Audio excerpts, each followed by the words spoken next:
you can believe. Give these loving arms a try, baby, and have a little faith in me, and have a little faith in me, and have a little faith in me.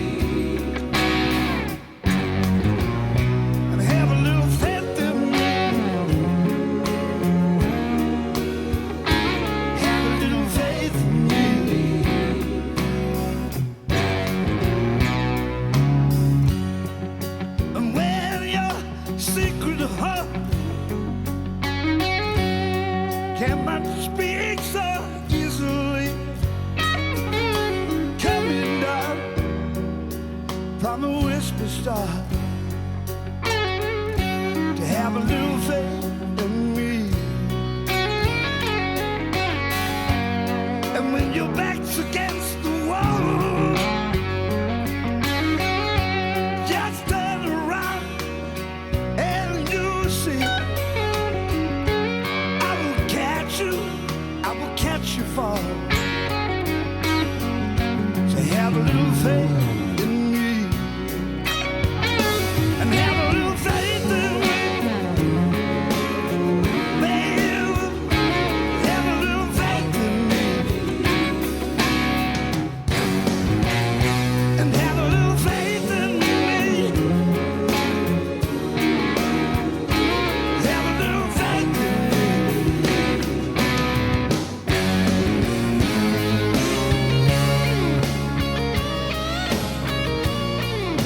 Hey everybody, lots of people showing up. Nice to see you all. This is a Joe Cocker song that I played on in 1994. It was the first of many Joe Cocker records I did. I looked at allmusic.com and I have 10 records by him that I've played on. However, 4 of them appear to be compilations.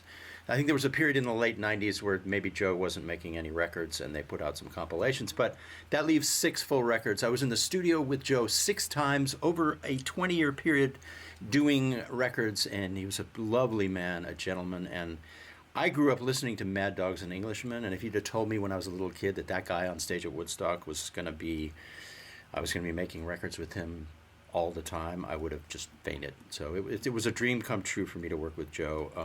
There's a funny story. One time I put up a guitar sound that he particularly didn't like, and he was so polite, he said, "Tim, is that the way it's supposed to sound?" Really, really wonderful gentleman. And this is a great song. It's a John Hyatt song called Have a Little Faith in Me. You might have heard it. It was cut by many people many, many times. And but if I did 6 Joe Cocker records, there's probably 40 or 50 songs of his that I played on, so I could do a lot of these. I could go in and look at some of these album cuts and demonstrate a lot of great, Joe Cocker stuff that I was lucky enough, and I'm grateful that I did. There is a link below with 20% off for the first year of the Masterclass. It's only active for the next 24 hours, the next 48 hours. And so if you're interested, you get the 14-day free trial, so you can tour the thing, you can look at it at your leisure, and you can opt out if you don't like it. But it is a discount if you're interested. The link is below. What I'm going to do today, and hello everybody, Jimi Hendrix, yeah, I love Jimmy too. Good evening from London, England. Hey, Emma, nice to see you. Awesome. Ooh, John Krieger. No, I didn't travel with Joe. They actually offered me a tour, and I turned it down. And that particular summer, I had no work. I regretted not taking that tour, but that's a whole other story for another video and another time. So this song is in the key of G, but they VSO'd it. So I had to custom tune this guitar to actually play along with it. I tuned it by ear, which was kind of fun too. And I did a solo in this song too, which I'm going to go over. But let me start at the second verse, because this is where, as a guitar player doing a song in a studio with an artist, this is your chance to be more creative and up the ante. They generally want you to be minimal in the first verse, and indeed, in this song, you barely hear me in the first verse. All I can really hear is some acoustic strums that I did.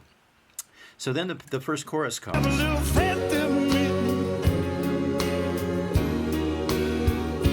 Have a little faith in me.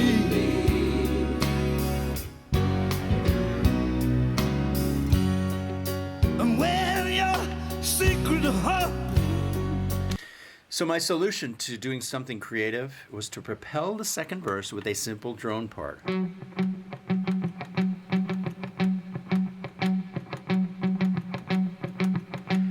And this is me being a percussionist. It's a really valid thing on guitar to kind of turn into a percussionist. And also, in songs like this, on records, often you don't hear the guitars unless you put on headphones. So I recommend that. If you want to hear the actual guitar parts on a song, put on the headphones, because when it's in speakers, it all kind of, they mix this stuff so low.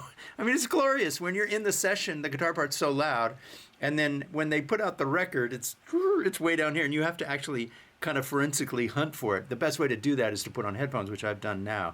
So this part is panned over to one side, and you barely hear it. But on the tracking data, it was an important lift, and it's an important part of the orchestration of the record. Let me pass this chorus. Cannot speak so easily. Now I break out, and that's on the tracking session, to answer his vocal with which is the Steve Cropper, Jimi Hendrix double stop. Speak so easily. Coming down. And you can check it out. CJ did it right after me. So we were tracking together. Check out how the piano player did it right after me. Speak so easily. Coming down from a whisper star to have a. And one thing I noticed, I actually did a live video for my Masterclass members about an hour ago. There is no fill in this hole, and I wonder if I left it out or if they took out something that maybe that I did that stepped on the vocal. Check this out. There are fills after Joe's vocal most of the time. Here there is not one. From a whisper star to have a little faith in me. And that one I liked. It's just a major scale walking down. But the idea is that I blended these notes. I try and keep everything ringing as much as possible.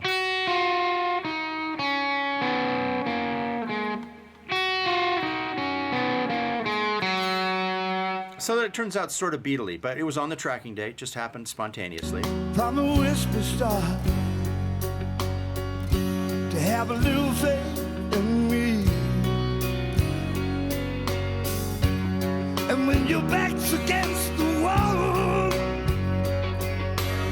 Okay, that's in many ways my favorite moment. The second half of the second verse, there's another set of guitars that we overdubbed that's doing this.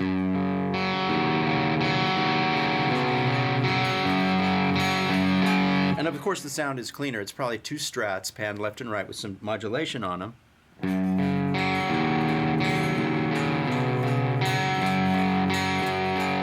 What that allows me to do is be freer on the main part, because that's kind of holding everything down and expanding everything. Often with a song, a pop song, I try and build it like a wedge so that the guitars get more and more intense all the way to the end, and most intense in the outro.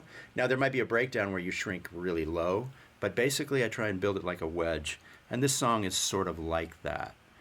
The second verse is definitely built like a wedge. That's kind of my favorite moment, because I break out of, and I was telling my Masterclass members that I wish I had actually done that whole part.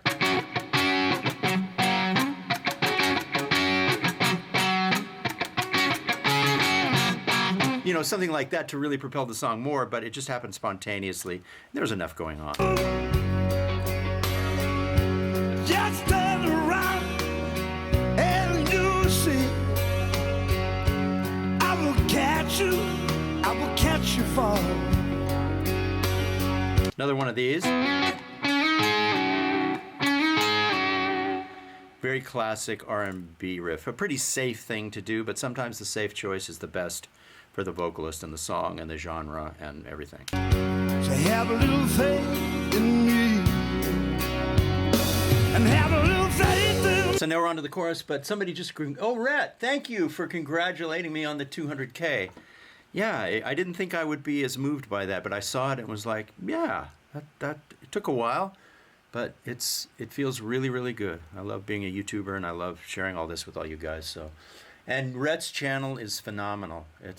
I just watched his newest video. You know, these vlogs are amazing. He's sandwiched between the tour bus and the wall of the venue, and then he's on stage, and then he's hanging with his friends, and then he's in a rainstorm. It's pretty amazing. Got to watch Rhett's show.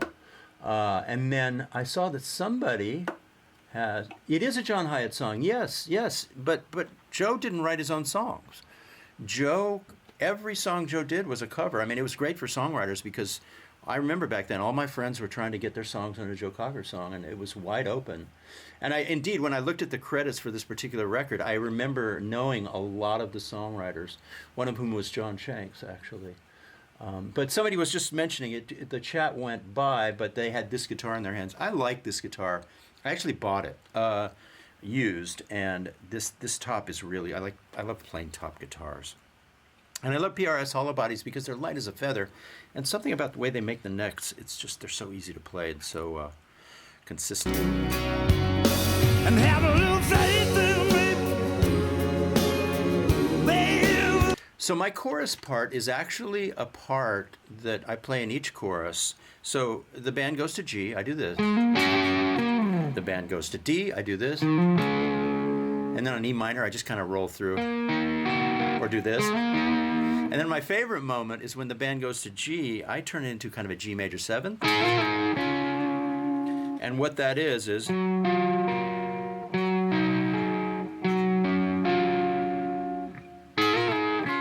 when you play that against the G, it's just a real pretty thing.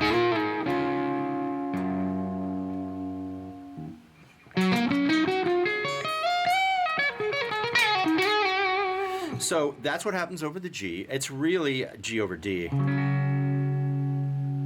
of a classic walk down. The chorus walks down.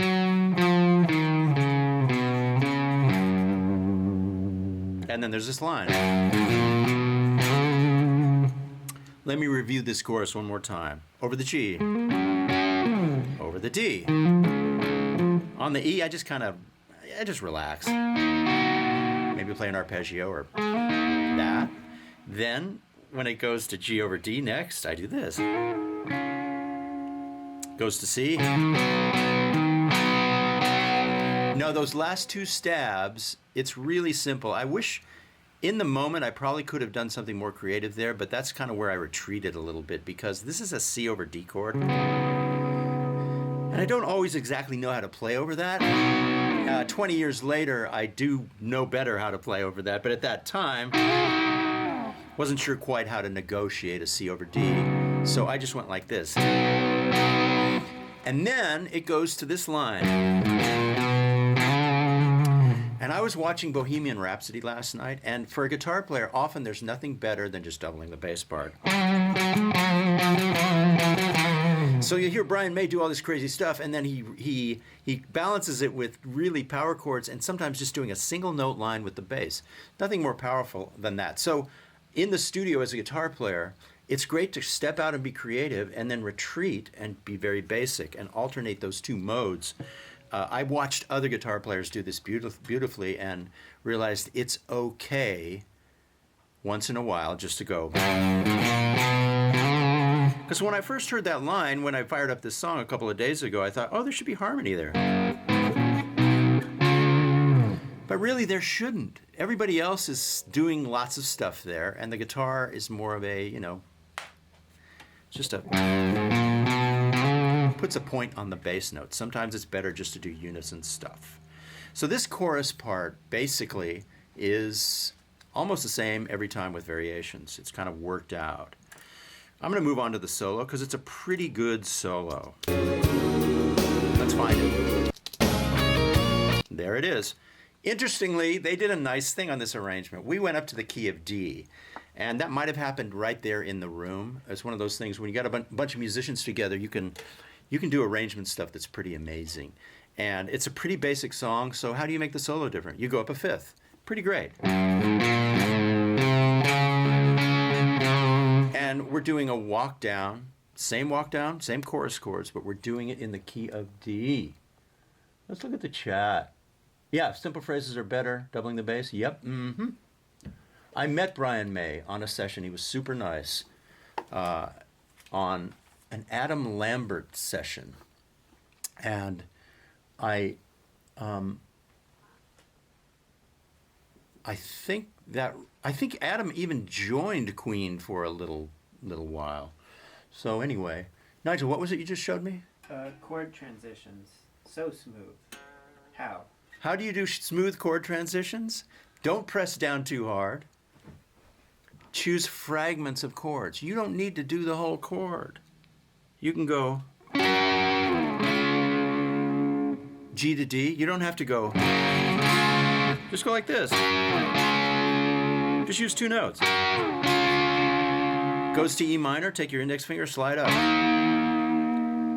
Just do pieces of chords. If you're an ensemble player, you don't have to play everything. You're not James Taylor, you're not Leo Kottke, you're not, you're not Tommy Emmanuel. You are in the band. You're an ensemble player, so you're actually better off being an orchestrator and doing small pieces of chords. And in that regard, it's easy. It's easy. Just make changes that are convenient for your fingers. Happens all the time. So great to answer that question. Good question. Anyway, back to the solo. So we're up in the key of D, and I started with a kind of repetitive blues majory. Oh, headphone back in. Majory thing.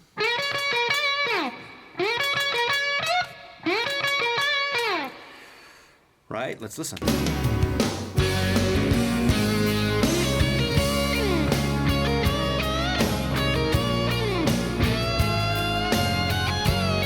I like that.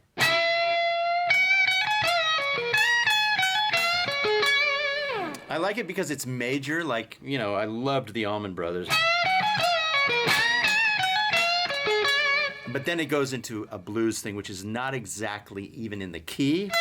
It's kind of mixing minor into major, but I always like to blend something sweet and melodic with something tough and bluesy.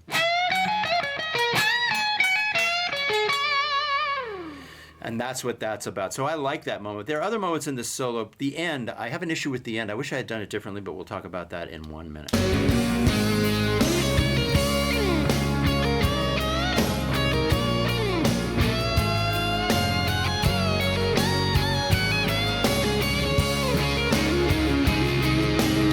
Then I move.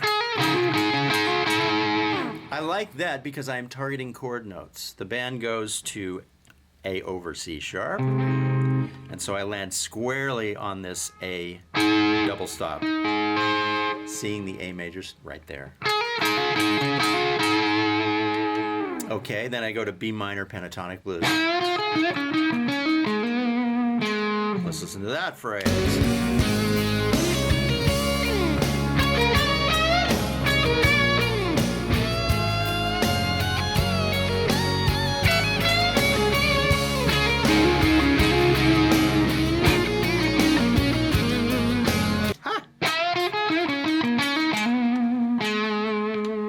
I kind of like how it ends on an A note.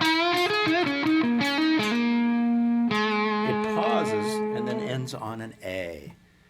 Almost done with the solo. It's a short solo. Now this ending I have a little bit of an issue with.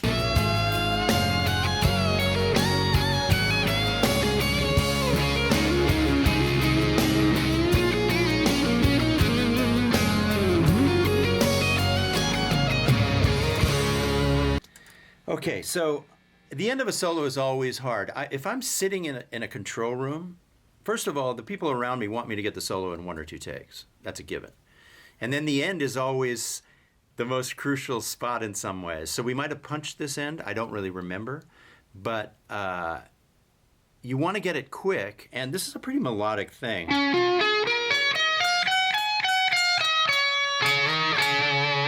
So I'm seeing the D chord up here, and I'm kind of arpeggiating, and then I walk up and down the scale.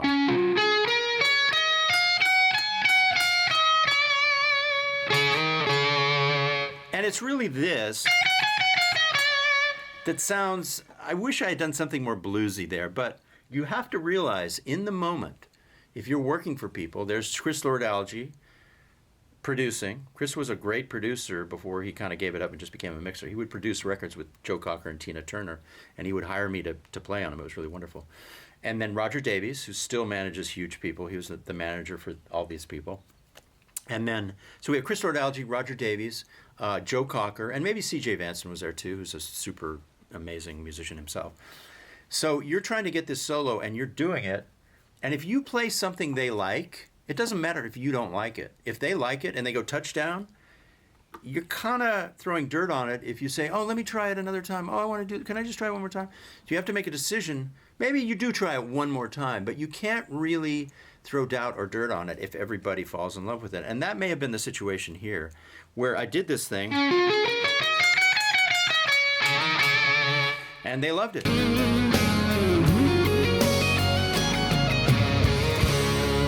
I mean, I really like the end. But here's what I would have done if I could have done it over. If I could do it over today, I'll try and demonstrate that. Well, not that. I would go like this. And I would throw in a little bluesy thing. Now, let me see if I can actually demonstrate it.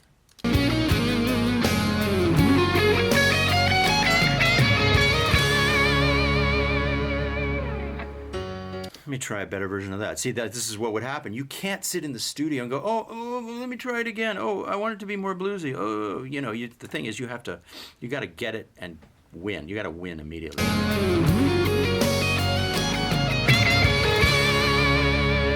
That's a nice ending. Let me walk through the whole thing.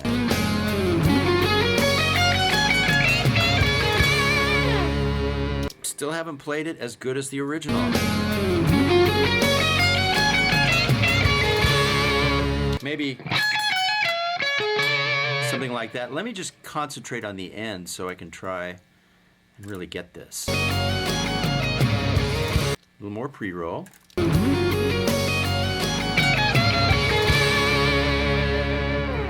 Okay, I would have liked to go a little tough right there. Let me throw out a couple more of these. I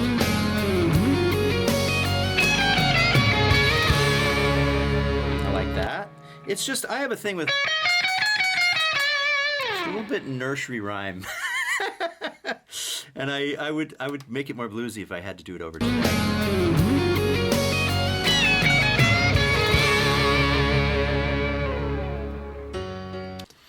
But what's there is good, and they liked it, and I've played worse solos, I guarantee you.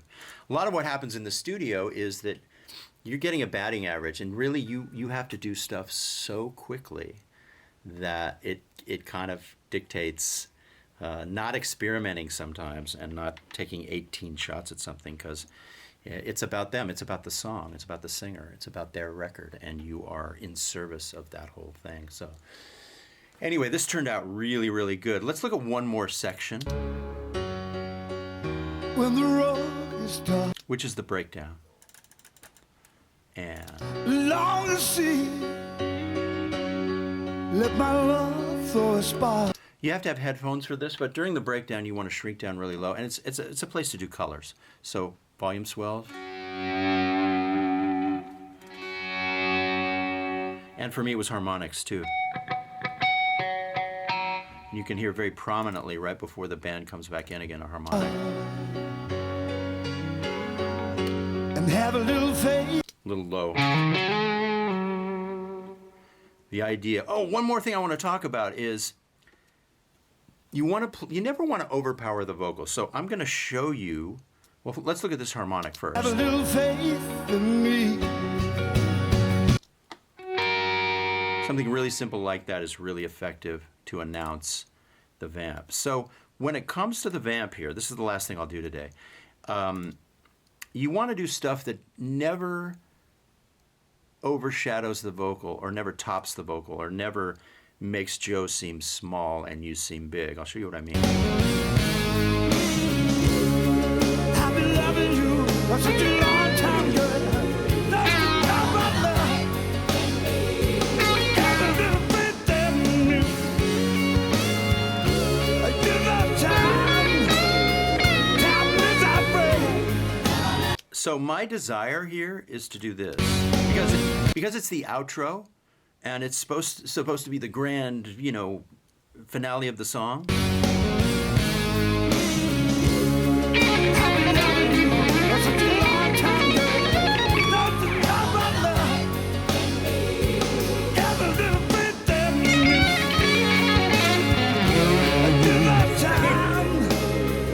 That's what I would love to do, but I would never do it because it would be disrespectful to Joe, and it doesn't fit the song. And the idea is he is the focal point here, and so you want to do stuff that's really soulful and simple and matches what he's doing. So hey guys, click the link below if you want to check out the masterclass on sale. I'll be doing this again. There's lots of songs I can mine with lots of different artists, but this was one of my favorite ones, a John Hyatt song that was covered by many, many people. And Joe was a true gentleman, and I miss him greatly. It was really nice to work with him for so many years in the studio. See you all next time. Oh, let's play out, Nigel. Okay. Okay. I'm going to play out while we shut down the live stream. Be our tradition. Girl, have a little faith in